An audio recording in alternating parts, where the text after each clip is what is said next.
Nabi bersabda SAW dalam hadis yang sahih yang diriwayatkan oleh Imam Bukhari, Tirmidzi, Ibnu Majah, Ahmad, Darimi dan yang lainnya dari sahabat Ibnu Abbas radhiyallahu anhu, Nabi bersabda sallallahu alaihi wasallam, "Ni'matani maghbunun fi ma katsirun minan nas as-sihhatu wal faragh." Antum lihat di halaman 89, halaman 90. Kata Nabi, "Ni'matani maghbunun fi ma katsirun minan nas as-sihhatu wal faragh." Ada dua nikmat yang banyak manusia tertipu dengan dua nikmat itu, yaitu waktu sehat dan waktu luang. Nikmat sehat dan waktu luang, banyak manusia tertipu. Hadis ini sahih riwayat Bukhari, Tirmidzi, Ibnu Majah dan yang lain dari sahabat Ibnu Abbas. Kata Ibnu Battal rahimahullah, kata beliau, mana hadis tersebut seorang tidak disebut luang sampai ia cukup dan sehat badannya. Siapa yang memperoleh itu, maka hendaklah ia bersemangat agar tidak tertipu dengan meninggalkan syukur kepada Allah atas nikmat yang Allah berikan kepadanya, dan mensyukurinya dengan mengerjakan perintah-perintah Allah, menjauhkan larangannya. Siapa yang tidak berbuat demikian, maka dialah orang yang tertipu. Sabda Nabi SAW, katsirun minas, banyak manusia, menunjukkan bahwa yang diberikan taufik, yang tidak tertipu dengan kedua nikmat tersebut sangat sedikit. Jadi kita ketika diberikan nikmat sehat oleh Allah, waktu luang, bersyukur. Bersyukurnya dengan apa? Bersyukur dengan apa? Tolong jawab, siapa yang bisa jawab? Yang sebelah kiri. Iya. Iya, yang sebelah kanan. Bersyukurnya dengan apa? Di sini ada penjelasannya. Coba baca lagi. Berarti antum nggak baca bukunya. Coba baca. Mensyukurinya dengan apa? Mensyukurinya dengan apa? Kata Ibnu Battal, mensyukuri dengan apa? Dengan melaksanakan perintah-perintah Allah dan menjauhkan larangannya. Itu syukur. Itu makna syukur yang benar. Kalau di kita syukur itu makan. Syukuran sama syukurin. Makan. Di kita di Indonesia. Syukur itu dengan apa? Melaksanakan ketaatan kepada Allah, menjauhkan apa? Larangan Allah, bukan makan.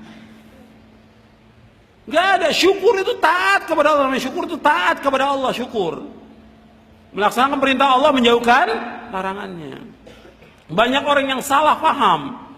Syukur itu dianggap oleh mereka dengan makan. Kumpulkan orang-orang makan. Gak benar yang seperti dalam Islam. Syukur melakukan ketaatan. Digunakan uangnya untuk apa? Dengan melakukan ketaatan. Keluarkan zakatnya, dikeluarkan sedekahnya buat fuqara al masakin. Dia gunakan buat melaksanakan ibadah haji. Dia gunakan buat umroh. Dia gunakan buat menolong sanak kerabatnya yang susah. Itu digunakan uangnya untuk hal-hal di jalan Allah dalam bentuk ketaatan kepada Allah dan menjauhkan maksiat. Bukan berjalan-jalan ke tempat maksiat, bukan dengan syukur itu, bukan. Bahkan ada orang yang bersyukur dapat harta yang banyak, dia berangkat ke luar negeri, ke negeri kafir. Nggak benar. Justru kalau dia mau dengan keluarganya berangkat ke Mekah, ajak mereka untuk ibadah kepada Allah, taat kepada Allah, bukan untuk maksiat, bukan safar ke negeri kafir. Nggak boleh kita safar ke negeri kafir. Itu ada hukumnya dibahas oleh para ulama tentang masalah itu. Jadi kalau tidak ada kepentingan dia untuk jalan-jalan, nggak boleh, nggak dibenarkan menurut syariat.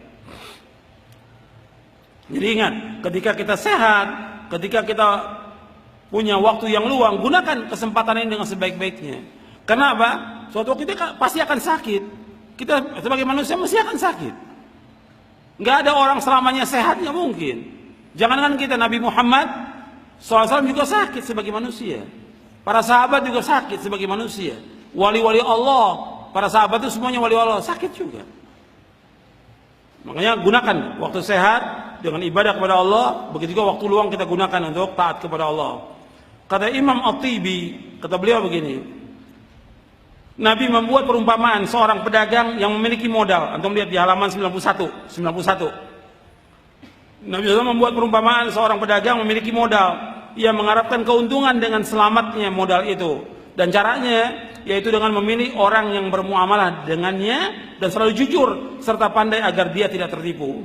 Kesehatan dan waktu luang adalah modal, dan sepatutnya seorang bermuamalah dengan Allah dengan iman, berjuang melawan hawa nafsu dan musuh agama agar ia beruntung di dunia dan di akhirat.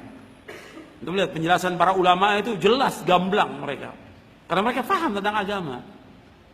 Digunakan dengan sebaik-baiknya untuk taat kepada Allah, bukan untuk yang lain. Jangan kita gunakan buat yang sia-sia waktu kita ini. Akan ditanya oleh Allah.